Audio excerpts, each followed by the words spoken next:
Iran ಸರ್ವೋಚ್ಚ ನಾಯಕ Khamenei finish ಆದ್ರ. ಟ್ರಂಪ್ ಹೇಳಿದಂತೆಯೇ ಖಮೇನಿ ಫಿನಿಶ್ ಆದ್ರ.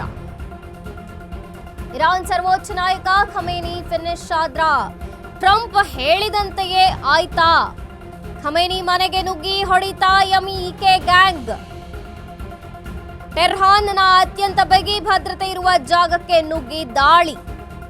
ಖಮೇನಿ ನಿವಾಸ ಮೊತಾಹರಿ ಕಾಂಪ್ಲೆಕ್ಸ್ ಮೇಲೆ ಬಿಗ್ ಅಟ್ಯಾಕ್. ಈ ಆಪರೇಷನ್ ಅಲ್ಲಿ ಸುಮಾರು 150 ಫೈಟರ್ಸ್ ಭಾಗಿ. ಭೀಕರ ಕಾಳಗದಲ್ಲಿ ಇರಾನ್ ಸೇನೆಗೆ ಭಾರೀ ಪ್ರಾಣ ನಷ್ಟ. ತಮ್ಮ ಕಡೆಯವರು ಸಹ ಭಾಗಿ, ಪ್ರಮಾಣದಲ್ಲಿ ಬಲಿ. MEK People's Mujahideen Organisation of Iran ಪ್ರಕಟಣೆ. ಆದರೆ ಇದುವರೆಗೂ ಕೂಡ ಯಾವುದೇ ಪ್ರಕಟಣೆ ಹೊರಡಿಸಿದಂತಹ ಇರಾನ್ 100ಕ್ಕೂ ಹೆಚ್ಚು ಮುಜಾಹಿದೀನ್ ಫಿನಿಶ್ ಎಂದು ಪ್ರಕಟಣೆ. ಅಂತಾರಾಷ್ಟ್ರೀಯ ಮಟ್ಟದಲ್ಲಿ ಸಂಚಲನ ಮೂಡಿಸಿದ ಸುದ್ದಿ ಇದು. ಅತ್ತ ಇರಾನ್ ಪಿಎಂಒ ಟ್ವಿಟರ್ ಖಾತೆ ಹ್ಯಾಕ್ ಆಗಿರುವ ಬಗ್ಗೆ ಕೂಡ ಶಂಕೆ ವ್ಯಕ್ತವಾಗ್ತಿದೆ. ಖಮೇನಿ ವಿರೋಧಿ ಸಂದೇಶಗಳು ಪ್ರಸಾರವಾಗ್ತಿರುವಂತಹ ವದಂತಿ. ಇರಾನ್ ಗದ್ದುಗೆಯನ್ನು ವಶಕ್ಕೆ ಪ್ರಯತ್ನಿಸಿದೆ ವಿಪಕ್ಷದ ಶಸ್ತ್ರಾಸ್ತ್ರ ಪಡೆ ಎಂಇಕೆ. ಸೋಷಿಯಲ್ ಮೀಡಿಯಾದಲ್ಲಿ ನಾನಾ ರೀತಿಯ ಸುದ್ದಿಗಳು ಸದ್ದು ಮಾಡ್ತಿವೆ. ಆದರೆ ಖಮೇನಿ ವಿಚಾರದಲ್ಲಿ ಅಧಿಕೃತ ಪ್ರಕಟಣೆ ಇನ್ನೂ ಹೊರಬಿದ್ದಿಲ್ಲ. ಒಂದೊಮ್ಮೆ ಖಮೇನಿ ಫಿನಿಶ್ ಆದ್ರೆ ಅಲ್ಲೋಲ ಕಲ್ಲೋಲ ಫಿಕ್ಸ್ ಆಗತ್ತೆ.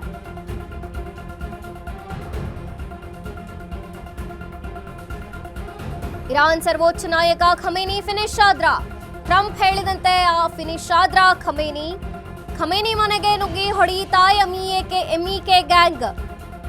ಟೆಹ್ರಾನ್ನ ಅತ್ಯಂತ ಬಿಗಿ ಭದ್ರತೆ ಜಾಗಕ್ಕೆ ನುಗ್ಗಿ ದಾಳಿಯನ್ನ ಮಾಡಲಾಗಿದೆಯಂತೆ. ಖಮೇನಿ ನಿವಾಸ ಮೊತಾಹರಿ ಕಾಂಪ್ಲೆಕ್ಸ್ ಮೇಲೆ ಬಿಗ್ ಅಟ್ಯಾಕ್ ಆಗಿರುವಂಥದ್ದು. ಈ ಆಪರೇಷನ್ ನಲ್ಲಿ ಸುಮಾರು 150ಕ್ಕೂ ಹೆಚ್ಚು ಫೈಟರ್ಸ್ ಭಾಗಿಯಾಗಿದ್ರು. ಭೀಕರ ಕಾಳಗದಲ್ಲಿ ಇರಾನ್ ಸೇನೆಗೆ ಭಾರೀ ಪ್ರಮಾಣದ ಪ್ರಾಣ ನಷ್ಟ ಉಂಟಾಗಿದೆಯಂತೆ. ತಮ್ಮ ಕಡೆಯವರು ಸಹ ಭಾಗಿಯಾದ್ರು, ಆದರೆ ಭಾರೀ ಪ್ರಮಾಣದಲ್ಲಿ ಬಲಿಯಾಗಿದ್ದಾರೆ ಅಂತ ಎಂಇಕೆ ಹೇಳುತ್ತಿದೆ. People's Mujahideen Organisation of Iran ಪ್ರಕಟಣೆಯನ್ನ ಮಾಡಿದೆ. ಆದರೆ ಇದುವರೆಗೂ ಕೂಡ ಇರಾನ್ ಯಾವುದೇ ಪ್ರಕಟಣೆಯನ್ನ ಹೊರಡಿಸಿಲ್ಲ. 100ಕ್ಕೂ ಹೆಚ್ಚು ಮುಜಾಹಿದೀನ್ ಫಿನಿಶ್ ಎಂದು ಪ್ರಕಟಣೆಯನ್ನ ಮಾಡಿರುವಂಥದ್ದು ಅಂತಾರಾಷ್ಟ್ರೀಯ ಮಟ್ಟದಲ್ಲಿ ಈ ಸುದ್ದಿ ಸಂಚಲನವನ್ನ ಮೂಡಿಸುತ್ತಿದೆ. ಅತ ಇರಾನ್ ಪಿಎಂಒ ಟ್ವಿಟರ್ ಖಾತೆ ಹ್ಯಾಕ್ ಆಗಿರುವ ಬಗ್ಗೆಯೂ ಕೂಡ ಶಂಕೆ ವ್ಯಕ್ತವಾಗ್ತಿರುವಂಥದ್ದು. ಖಮೇನಿ ವಿರೋಧಿ ಸಂದೇಶಗಳು ಪ್ರಸಾರವಾಗ್ತಿರುವಂತಹ ವದಂತಿ ಇದೆ. ಇರಾನ್ ಗದ್ದುಗೆಯನ್ನು ವಶಕ್ಕೆ ಪ್ರಯತ್ನಿಸುತ್ತಿದೆ ವಿಪಕ್ಷ ಶಸ್ತ್ರಾಸ್ತ್ರ ಪಡೆ ಎಂಇಕೆ. ಸೋಷಿಯಲ್ ಮೀಡಿಯಾದಲ್ಲಿ ನಾನಾ ರೀತಿಯ ಸುದ್ದಿಗಳು ಹರಿದಾಡ್ತಿವೆ. ಆದರೆ ಖಮೇನಿ ವಿಚಾರದಲ್ಲಿ ಅಧಿಕೃತ ಪ್ರಕಟಣೆ ಇನ್ನೂ ಹೊರಬಿದ್ದಿಲ್ಲ. ಏನಾಗಿದೆ ಅನ್ನೋದು ಗೊತ್ತಾಗಿಲ್ಲ. ಆದರೆ ಒಂದೊಮ್ಮೆ ಖಮೇನಿ ಫಿನಿಶ್ ಅಂತ ಗೊತ್ತಾದ್ರೆ ಅಲ್ಲೋಲ ಕಲ್ಲೋಲ ಆಗೋದೇ ಫಿಕ್ಸ್. ಯಾಕೆಂದ್ರೆ ಸರ್ವೋಚ್ಚ ನಾಯಕ ಖಮೇನಿ ಫಿನಿಶ್ ಆದ್ರೆ ಅಲ್ಲೋಲ ಕಲ್ಲೋಲವೇ ಸೃಷ್ಟಿಯಾಗುತ್ತೆ. ಟ್ರಂಪ್ ಹೇಳಿದಂತೆ ಖಮೇನಿ ಫಿನಿಶ್ ಆದ್ರ, ಜೊತೆಗೆ ಖಮೇನಿ ಮನೆಗೆ ನುಗ್ಗಿ ಹೊಡಿತಾ ಎಂಇಕೆ ಗ್ಯಾಂಗ್. ಟೆಹ್ರಾನ್ನ ಅತ್ಯಂತ ಬಿಗಿ ಭದ್ರತೆ ಇರುವಂತಹ ಜಾಗಕ್ಕೆ ನುಗ್ಗಿ ದಾಳಿಯನ್ನ ಮಾಡ್ತಾ ಖಮೇನಿ ನಿವಾಸ ಮೊತಾಹರಿ ಕಾಂಪ್ಲೆಕ್ಸ್ ಮೇಲೆ ಬಿಗ್ ಅಟ್ಯಾಕ್ ಆಗಿರುವಂಥದ್ದು.